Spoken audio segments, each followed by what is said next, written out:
স্বাধীনতা যুদ্ধের পরে ওই একটা আওয়ামী লীগ মনে হয় তারা পুরো ওনারশিপ নিতে গিয়ে বাংলাদেশে কিন্তু পরবর্তীতে সমস্যা হয়েছে।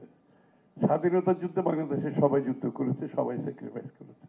এই আন্দোলনে আমরা সবাই স্যাক্রিফাইস করেছি। কিছু কিছু বক্তব্য এমন সময় আসে অ্যাজ ইফ তারা স্যাক্রিফাইস করেছে, তাদের দাবি মতো বাংলাদেশ পরিবর্তন করতে হবে। এই যে স্বৈরাচারের একটা শেখ হাসিনার স্বৈরাচার হিসাবে এতদিন শাসন করার পরে আমাদের মধ্যে একটা এরকম একটা মন মানসিকতা জিজ্ঞেস ডেভেলপ করেছে অ্যাজ ইফ আমি যেটা ভালো মনে করি, আমরা মনে করি, তা আমরা তো পার্ট ছিলাম এটার। আমরা মনে করি আমাকে গণতান্ত্রিক অর্ডারে গিয়ে এটা পরিবর্তন করতে হবে।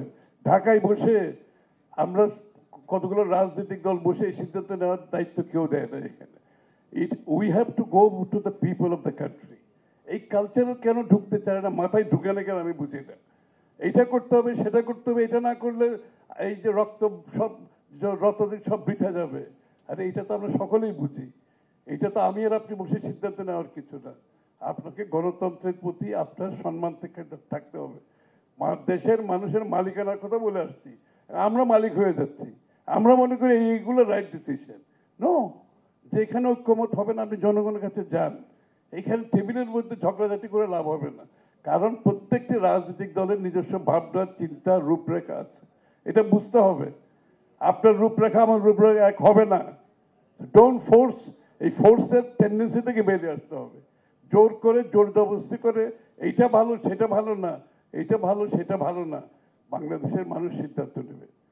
যেটা জনগণ, আপনি ম্যান্ডেটের জন্য যান না জনগণের কাছে, কারণ আমাদের তো সকল দলের ভিন্ন ভিন্ন ভাবনা থাকবেই।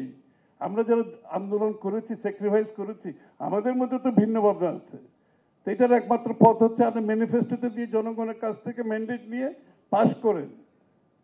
তার আগে ঢাকা শহরে কিছু লোক বসে, কিছু দল, কিছু ব্যক্তি যদি মনে করে তাদের উপরে সব সিদ্ধান্ত নির্ভর করছে, এটা তো ভুল ধারণা।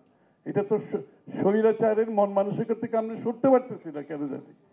জনগণের কাছে যেতে হবে তো, আমরা বসে সিদ্ধান্ত নিতে হবে। এটা কোন ধরনের কথা হইলো? এইটা ঠিক, ওটা ঠিক না, হু আর উই টু ডু দিস? আর এই স্পিরিটে আমরা সবাই আছি। এটা কিছু গুটি কয়েক লোক তো না। আমি নিজেও স্যাক্রিফাইস করেছি, আমি নিজে বহুবার জেলে গেছি। সুতরাং এগুলো আমাদেরকে বক্তৃতা দিয়ে লাভ হবে না। আপনাদের যদি কিছু থাকে জনগণের কাছে নিয়ে যান দয়া করে। জোর করে ঢাকা শহরে এটা করতে হবে সেটা করতে হবে, লাভ হবে না।